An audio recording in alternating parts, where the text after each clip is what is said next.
What is the best choice for a second sous vide machine? I would say with the pricing of sous vide machines being getting lower and lower now, I would say it's the same as the best choice for your number one sous vide machine. There's a lot of really good machines out there, and a lot of them are, the Anova Nano is on sale sometimes for 60 or 70 bucks. The precision cookers normally on sale for around 100 to $140. The Chef Steps Joule is normally around 120, 150, I think. And I also like Gourmia. They came up on the blog earlier. I've done some work with them.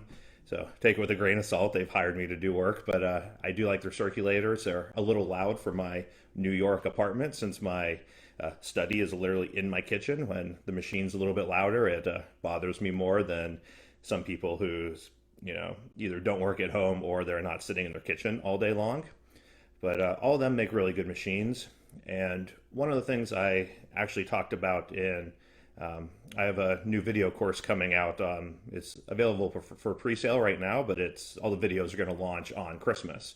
And one of the things I talk about in there is that there's really not much of a difference between the different sous vide machines at this point. That the You can find some at Costco for $30 or $40 sometimes, and some of the more expensive home units are $200 maybe. And as far as the functionality of the machines, there's not a lot of difference. One might heat a little bit more or a little bit faster, might be slightly more stable temperature wise, but there's not too much. But what I've found the really big difference and why you would want to buy a machine from an Anova or a Chef Steps or a Gourmia or sous vide machine, these big name brands that we've all heard of before, is because these companies have built entire organizations around making and selling these sous vide machines, where a lot of the cheap ones, you can go to Alibaba.com and you can purchase sous vide machines from wholesale there and then have them drop shipped to Amazon. And you don't need a company, you don't need a brand really. And that's what a lot of the cheap and inexpensive circulators are doing.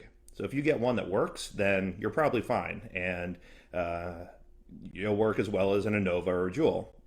Or if you get one that doesn't work, it can be really hard to actually get a hold of someone that can help you fix it.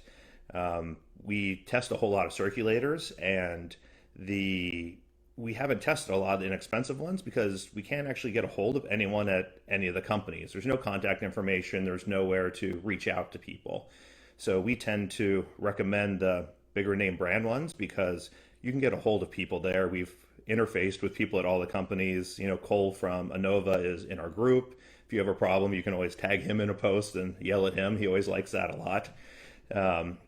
But that's why we recommend going with those machines. So for a second unit, I'd say same as a first unit, go for the type of one that you're looking for. The Nano is great bare bones. The precision cooker has the Wi-Fi and the Bluetooth, and the Joule is more kind of fancy if you're more of a tech geek. It's a fun thing to fool around with the no controls and anything physical controls on it, which is pretty cool.